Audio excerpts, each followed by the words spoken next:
weekend, Scott Derrickson's latest film, Black Phone 2, opened in theaters at number 1. So today I'm going to stop and rank all 9 Scott Derrickson movies from the worst to the best.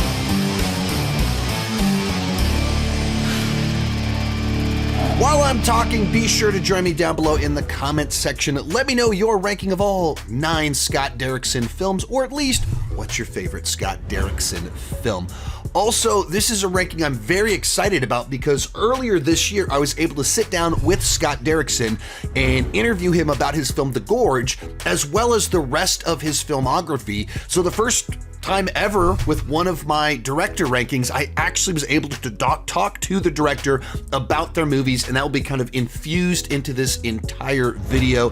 And this is something that I'd like to be able to do with a lot more of my director rankings. Thus, this is a bit of a rough draft for something that hopefully will become more common on my channel. And let's get started. In last place, Hellraiser Inferno. This is Scott Derrickson's first movie, as well as the first of the direct-to-video Hellraiser films. And for a long time, it has been rumored, speculated that this started as a spec script, an original story that got converted into a Hellraiser movie, simply because the lore here feels completely different from the previous 4 movies. The genre has this massive shift where this is like a police procedural with a supernatural bent to it. It plays more like a creepy episode of The Twilight Zone than it does like a Hellraiser movie. Pinhead kind of feels shoehorned into it. And so it simply doesn't feel like it fits in with the previous 4 Hellraiser movies.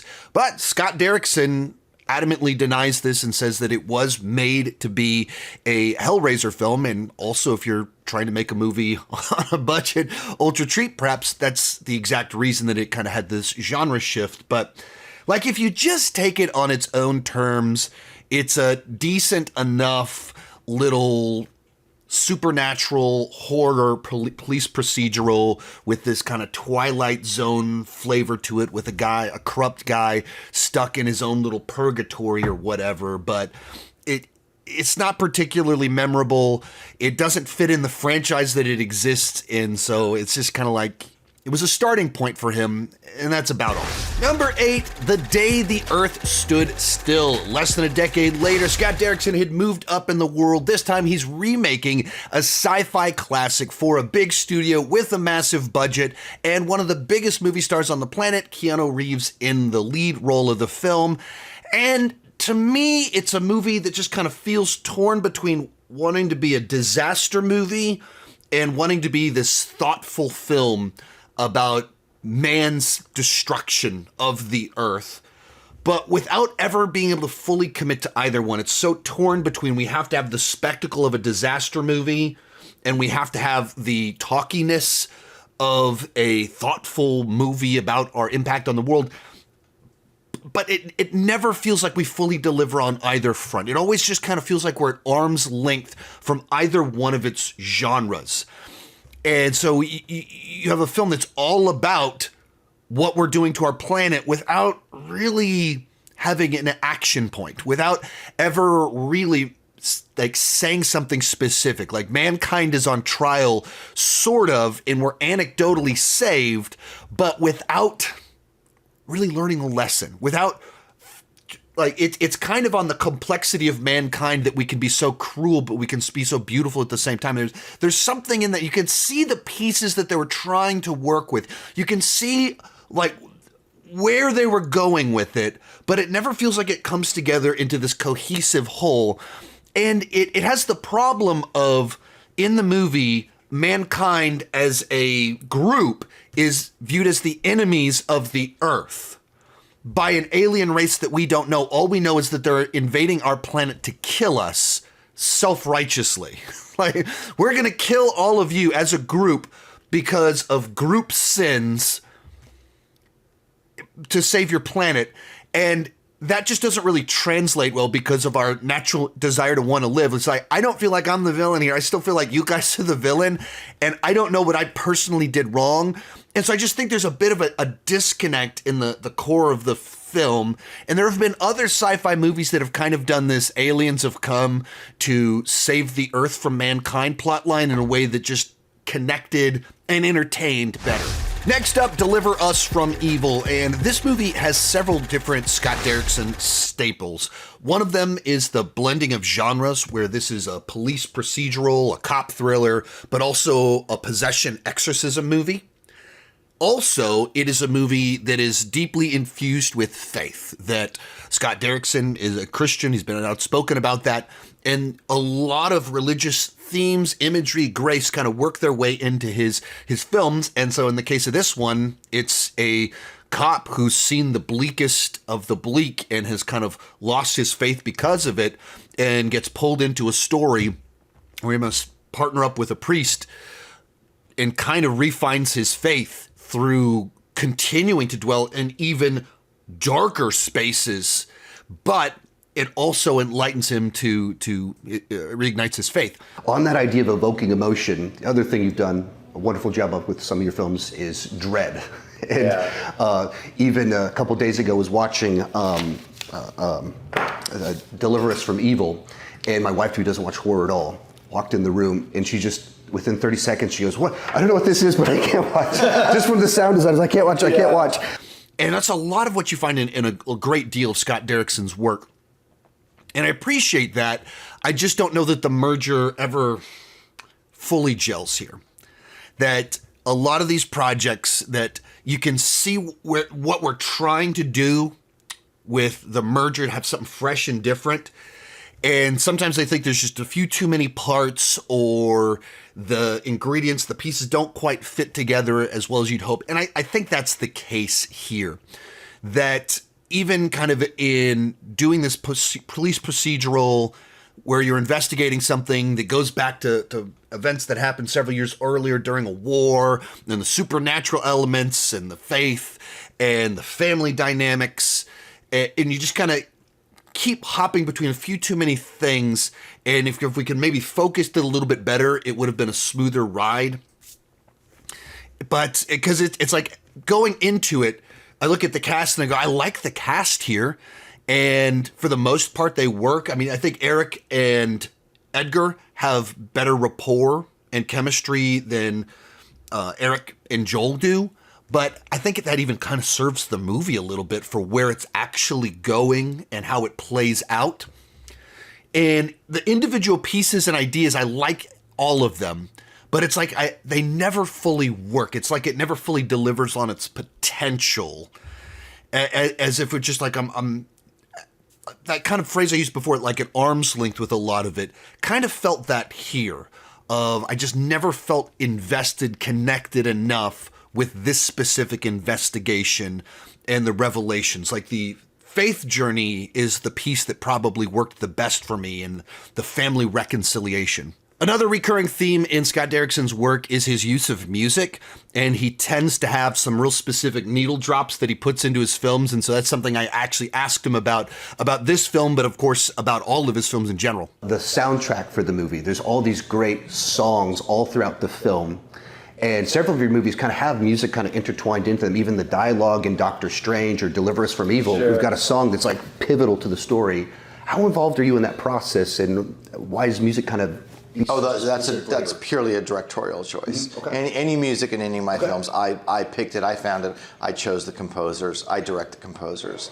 So because I think that I really think that films are as much sound as picture. Mm-hmm. You know, I elevate the sound design and the music as much as the picture from myself as a viewer. And so getting... You even mentioned, like, my wife walked in and just heard the sound design of Deliver Us from Evil, and like she felt what I was seeing. Yeah, and I think sound just kind of hits you on a more subconscious level. But anytime you're going to put music in there, I think one of the best things, and maybe one of the most important things a director can do, is be thoughtful about putting a song, what's called a needle drop, a pre-recorded song. When you put a song into a movie against a visual image, That's one of the biggest directorial choices you make. You have all the songs in the world to choose from, and getting the right one that's going to create the right tone for that particular scene is and there's a couple, like, I see it done all the time where I'm like, this isn't a good song for this. But you've got directors like Martin Scorsese and Quentin Tarantino are the best. They always choose amazing music to go along with their visuals, and they've been consistently interesting at that. And they're the directors I've learned that from, to be very thoughtful about putting a song in your picture. Number 6, Black Phone 2. To be perfectly clear, the rest of these movies, I'm distinctly positive on them, versus the bottom 3 was like, they didn't fully work for me. Now, with Black Phone 2, while I think the movie overall is good, I did feel it was a significant downgrade from the original film and a disappointment overall. And a lot of that simply goes back to, I believe the original film was such a great self-contained story that doesn't really lay the foundation for sequels and follow-ups. And the tight nature of the story, that it's about this, one child trying to survive. Where's he at? Family trying to track him down to save him. That's what really worked for me. And this movie feels to me like a bunch of very creative people that are really good at what they're doing, trying really hard to find any sort of loose threads by which to build a sequel off of, and that's what they do. And so they take the supernatural elements of the original film, which were kind of like the spice sprinkled on top of it, and they take that and they extrapolate a whole movie out of it. And what else could be true if these kids have these powers? Let's dive into that. What other adventures could they have? How else could that play out? What could that mean for the past, their family legacy? And it does a lot of like going backwards to unpack all of this and build out this deeper and richer lore and tell a story that's painted on a much grander canvas. And with that, you get some cool sequences. This kind of becomes Scott Derrickson's version of Dream Warriors. We're doing a Nightmare on Elm Street, and the grabber has some Freddy Krueger to him. And so you get some very cool dream sequences. You get some practical, very creepy effects that take place. There's some nice use of 16 millimeter film to have this grain to it and have a distinct visualization of dreams. And so all of it's just on a bigger scale, and it's all well done, but it loses the charm. It loses the specific effectiveness of what really worked about the original movie to me. And there's a little bit of retconning that goes on, of over-explaining the past and building some connections that weren't in any way set up in the first movie. And I went, that makes it less effective. I don't like that as much. So a movie that each individual scene is well done. The exploration of the characters has some nice emotional resonance to it. I just strongly prefer the original film and it being more self-contained and isolated. Number 5, The Gorge, the first of 2 movies that Scott Derrickson released this year, and another genre bender. This one, I think, a little bit more effective than the ones lower down on this list, where it's a creature feature, it's an action movie, and it's a romance. The trick was, don't lose the romance. Yeah. The romance has to keep going through the other genres. It's the glue that ties them together. Yeah. And that's, right down to things like how they cover each other with their weapons, how they look at each other. You used the word glue to describe it. That's literally the word that I used in one of my later questions. And one of the things that's kind of fun about the way that it's structured is that it kind of shifts between each of these genres in a way that you start to get really invested in the romance. And it works. And it might be the piece of this movie that worked the best for me. The chemistry and the connection between our 2 leads. And then you remember, oh yeah, it's a creature feature and this thing's about to go off the rails. And it builds up, it's just a nice tension with that. With the movie, it's built entirely on the relationship between the 2 characters, and you're able to buy into them. And you bring in 2 kind of top young actors of today, and they're going to bring their movie star charm and charisma to it. And luckily they also worked on screen. And so you like buy into their their connection and the payoff of what that kind of leads to. When it does turn into the creature feature in the action movie, it gets a little bit more familiar. It feels like, yeah, I've seen this movie before. And so the magic of it, I think, is a little bit more the tension at the beginning and the blending of genres. But when we go into creature feature, it works well enough. It's serviceable, but I don't think it quite has the same charm as some of the earlier parts where that's the intrigue of what's in the gorge, what's going to happen, will they get together, how's this going to play out. But overall, a movie that was an unexpected Valentine's Day movie that at first glance from the trailer, you're like, why are they releasing this around Valentine's Day? And then you watch the movie and you go, oh, I get it. Okay, it's an alternative style Valentine's Day movie.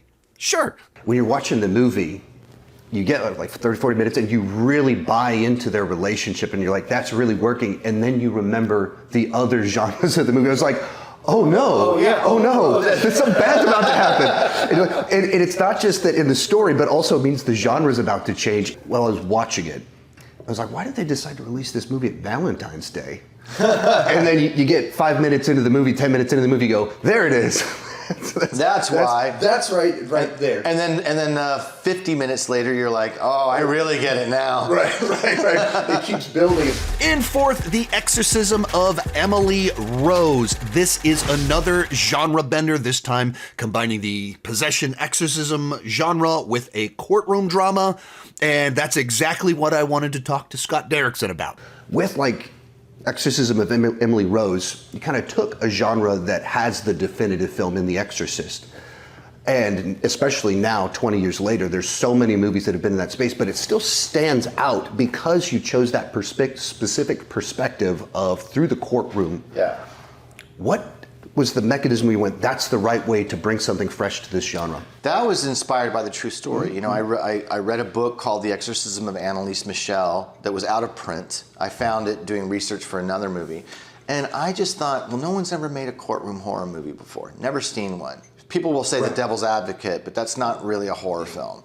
And I think that I felt like the originality of that, two genres that people like, and that's what happened in the real case. Mm-hmm. You know, so that was the start of me getting interested in this hybrid genre idea. Likewise, this is also a movie that explores faith, doubt, skepticism. It has characters which are on the wrong side of their actual belief systems, which just creates for an interesting dynamics in the story, the investigation itself. And I would say that this is a much more effective blending of genres and exploration of faith and doubt than Deliver Us from Evil was. And perhaps that's just the nature of a courtroom drama, is by its design, you're exploring and investigating ideas. So if you do that part right, you're able to really dive in deep on things, and it creates a context where you're able to kind of do flashbacks in a way that kind of fits the story that you're telling and explore the past in the present. And in the case of this movie, it just blended all of those things together really nicely.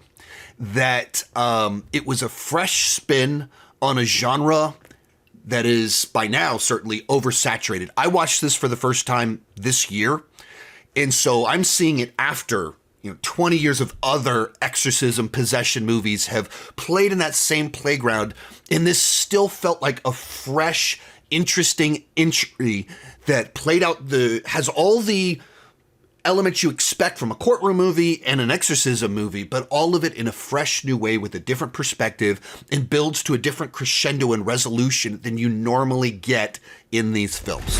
In third place, Sinister. Here, Scott Derrickson brings his bag of tricks to the haunted house genre and blends it kind of with a version of found footage. Now, typically when we think of a found footage movie, we think of movies which play out in the perspective of the found footage, and your narrative is told entirely through that. In the case of this movie, found footage, these reels are an element sprinkled into the movie. They're a device in the plot rather than the storytelling technique. And in doing so, you're just able to kind of have some interesting new dynamics, some fun, different ways to do a haunted house story. And, you know, the idea of watching something and the haunting comes from it. I mean, sort of elements like The Ring, but it's nothing like The Ring in other senses. And so it's familiar, it touches on a lot of things, but it's its own fresh twist spin on each of them. Anytime that you're able to put Ethan Hawke in something, obviously he's a great talent, and so he's able to anchor the movie and be our great point of view character. And one of the things that's fascinating about this one is just an interesting factoid that for the last 5 years, Sinister has consistently been rated scientifically as the scariest movie of all time, or the second scariest movie of all time. The Science of Scare Project measures heart rates and things like that to determine scientifically the scariest movie, and they picked Sinister. So I asked Scott Derrickson about that exact thing. But over the last 5 years, the Science of Scare Project has repeatedly said that Sinister is the scariest movie of all time. Why do you think 10 years later it still has that visceral reaction from audiences? I think that there's a commitment in that movie to forcing the audience to experience the terrifying unknown. It's the unknown quality. The Super 8 films are very disturbing, and you're watching these very creative, bizarre murders happen, but you don't know what you're looking at the same time. You don't know who's doing it. You don't know why the film's there. The paranormal enters in. The appearances of Bagul are at the bottom of the pool, one of my favorite images I've ever made. You know, the hanging at the beginning all of this is giving them information, but not really getting them any closer to what it is. Yeah. And so you're continuing to gather information, but the mystery just keeps growing and growing. And that dread, that's how you get dread. That the terror of what could happen next and what all this might mean is what sustained the elevated heartbeats of people, I think. Because the idea of this place and the presence of the unknown, the fear of the unknown becomes so thick in that movie that you get into a suspended state of anxiety. Our runner-up, Doctor Strange. Scott Derrickson returned to the world of blockbuster filmmaking, this time by joining the MCU, and that combination brought us what I think are the coolest visuals in the MCU. Doctor Strange, I think, easily has the most interesting and creative visuals to it. Yeah. And I've described it to people as it's like you took Dark City and Inception and Escher drawings and a kaleidoscope, threw them in a blender, and then made them into these... Oh, and don't forget the biggest influence, Steve Ditko's comics, you know, which were visually works of art. Right. And you pull that all together. Yeah. What is that collaboration process like in terms of writing it, directing it, and then working with the VX? The problem with writing it is you write it out and nobody knows what the hell you're talking about. You know, they're just reading it and they're like, this doesn't make any sense. I go, it's going to look awesome. And they trusted me. And then in the end, it did look awesome. What I'm very proud about with that movie is I was certainly setting out to make a visually very ambitious movie. And I said from the beginning, I said, I want 5 huge set pieces that would be the weirdest set piece in any other movie. Yeah. And I don't want any of them to be anything like the other one. Yeah. And so I think it's probably the most visually ambitious and interesting MCU film, and it certainly created the language for the rest of the MCU after it. They're using the portals, they're using the psychedelic multiverse. You know, they're using all these things that were a big part of the visual design of that movie, and I'm very proud of that. Yeah, rewatched it just a couple days ago. It's like there's so many cool things, like what you just described. They really do look totally different and have a visual style, and there's thrilling, exciting action set pieces at the same time, not just a cool visual. The MCU has always just been jam-packed with visual effects, but normally you don't praise them as actually looking cool. They're just, you know, an element in the movie that's required for the spectacle, and Doctor Strange actually brought fresh imagery that we've never seen before. Beyond that, just some really cool world building with bringing sorcery into the MCU, and Benedict Cumberbatch playing this arrogant doctor is perfectly able to be so condescending, but still someone you connect with and have that charisma that you need to be able to buy into and care about a character like this. It is one where I just wish the storytelling itself was able to have as much creativity as the visuals in the world, because it does feel like we're kind of cramming this flashy creative world into the MCU origin template story structure. And so our villains kind of underdeveloped, our villains are underdeveloped, but still like a really like I keep going back to that cool world. And cool is not normally the word that you describe, or it's not the word used to describe MCU movies, and that's what this movie was able to do. But coming in at number 1, The Black Phone, a movie with a fairly straightforward concept about our villain, the grabber, grabbing a child and him trying to escape, but executed so well. It's based off of a story from Stephen King's Son, and you can feel that, where it's filled with human characters that they feel fully developed and well-rounded, and they have nuance to them. Likewise, you have Stephen King staples such as bullies and harsh parents and that supernatural sprinkle right on top of it. But one of the things it does really well is kind of builds out this intrigue where early on you're given some information without context, and you learn little things about the sister early on, but you don't really know how it's going to tie into the grander narrative of what's going on, what its purpose is. And so it builds mystery and intrigue. There's a little tickle, and you're like, what does that mean? And so even when we're not doing the scary stuff, the intense stuff, you're invested in the characters and the mystery of what's taking place. And as it goes along, you start putting it all together and understanding this family, what's kind of going on with them, and how they're going to use this so that this boy's able to ultimately be rescued. And as much as it has so many flavors of Stephen King coming from, the lineage of his son, it also is dramatically less cynical than Stephen King's work. And what I mean by that is that it introduces a dad that very early on is viewed to be kind of a monster. He's just a really abusive, violent dad. But he's viewed largely sympathetically. And it doesn't feel the need to ultimately punish him in the end, but it gives him redemption.